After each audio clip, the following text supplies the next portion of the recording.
അമേരിക്കയ്ക്ക് കനത്ത പ്രഹരം നൽകി ഇറാന്റെ വമ്പൻ ആക്രമണമാണ് ഗൾഫ് രാജ്യങ്ങളിലെ താവളങ്ങളിൽ ഇപ്പോൾ നടന്നിരിക്കുന്നത്. ഓപ്പറേഷൻ ട്രൂ പ്രോമിസ് 4ന്റെ 84ാമത്തെ തരംഗത്തിന്റെ തുടർച്ചയായി അൽഷുവൈഖ് തുറമുഖത്തും ദുബായ് ബീച്ചുകളിലും കൃത്യമായ ആക്രമണങ്ങൾ നടത്തിയതായാണ് ഇറാന്റെ IRGC നാവികസേനയെ ഉദ്ധരിച്ച് ഇറാൻ വാർത്താ ഏജൻസി റിപ്പോർട്ട് ചെയ്തിരിക്കുന്നത്.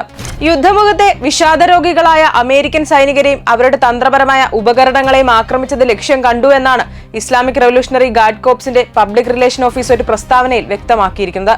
ബാലിസ്റ്റിക് മിസൈലുകളും ഖാദർ 380 ക്രൂയിസ് മിസൈലുകളും ഉപയോഗിച്ച് നടത്തിയ ഈ ഓപ്പറേഷനിൽ അൽഷുവൈഖ് തുറമുഖത്ത് 6 American landing one craft utility ആക്രമിക്കപ്പെട്ടതായാണ് റിപ്പോർട്ട്. ഫീൽഡ് റിപ്പോർട്ടുകളുടെ അടിസ്ഥാനത്തിൽ ഈ യുദ്ധക്കപ്പലുകളിൽ 3 എണ്ണം ഇടിച്ചതിനു ശേഷം കടലിൽ മുങ്ങിയെന്നും ബാക്കിയുള്ളവ കത്തിക്കൊണ്ടിരിക്കുകയാണെന്നും ഇറാന്റെ പ്രസ്താവനയിൽ പറയുന്നുണ്ട്. അതേസമയം തന്നെ ഈ ബീച്ചിലെ അമേരിക്കൻ ഡ്രോൺ യൂണിറ്റിലെ സൈനികരുടെ ഒത്തുചേരൽ കേന്ദ്രങ്ങൾക്കും ദുബായിൽ അവർ താമസിക്കുന്ന ഒരു ഹോട്ടലിന് നേരെ ചാവേർ ഡ്രോണുകൾ ഉപയോഗിച്ച് ഡ്രോൺ ആക്രമണങ്ങൾ നടത്തി ഈ കേന്ദ്രങ്ങൾ കൃത്യമായി ആക്രമിച്ചതായും ഇസ്ലാമിക് റവല്യൂഷണറി ഗാർഡ് കോർപ്സിന്റെ പബ്ലിക് റിലേഷൻ ഓഫീസ് വെളിപ്പെടുത്തിയിട്ടുണ്ട്. ഈ ഓപ്പറേഷനിൽ തന്ത്രപരമായ കപ്പലുകൾ മുക്കിയതിനു പുറമെ ധാരാളം അമേരിക്കൻ സൈനികരും കൊല്ലപ്പെട്ടു എന്നാണ് പ്രസ്താവനയിൽ പറയുന്നത്. ഇറാനുമായി യുദ്ധം ആരംഭിച്ച ശേഷം അമേരിക്കൻ ഭാഗത്തുണ്ടാകുന്ന വലിയ നാശനഷ്ടങ്ങളാണ് ഇപ്പോൾ സംഭവിച്ചിരിക്കുന്നത് എന്നാണ് പ്രതിരോധ വിദഗ്ധരും ചൂണ്ടിക്കാണിക്കുന്നത്. 10 വർഷം യുദ്ധം ചെയ്ത് പിടിച്ചു നിൽക്കാനുള്ള ശേഷി തങ്ങൾക്കുണ്ടെന്നാണ് ഇറാൻ സൈന്യം പരസ്യമായി വ്യക്തമാക്കിയിരിക്കുന്നത്. അമേരിക്കൻ സൈനികരെ സംബന്ധിച്ച് ഇത് അവരുടെ ചങ്കിടിപ്പിക്കുന്ന പ്രതികരണം തന്നെയാണ്.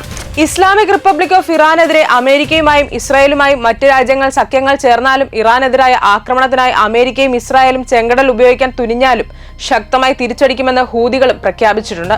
ഇങ്ങനെ ഹൂതികൾ കൂടി യുദ്ധമുഖത്തിറങ്ങിയാൽ ചെങ്കടൽ വഴിയുള്ള കപ്പൽ ഗതാഗതവും സ്തംഭിക്കാനാണ് സാധ്യത.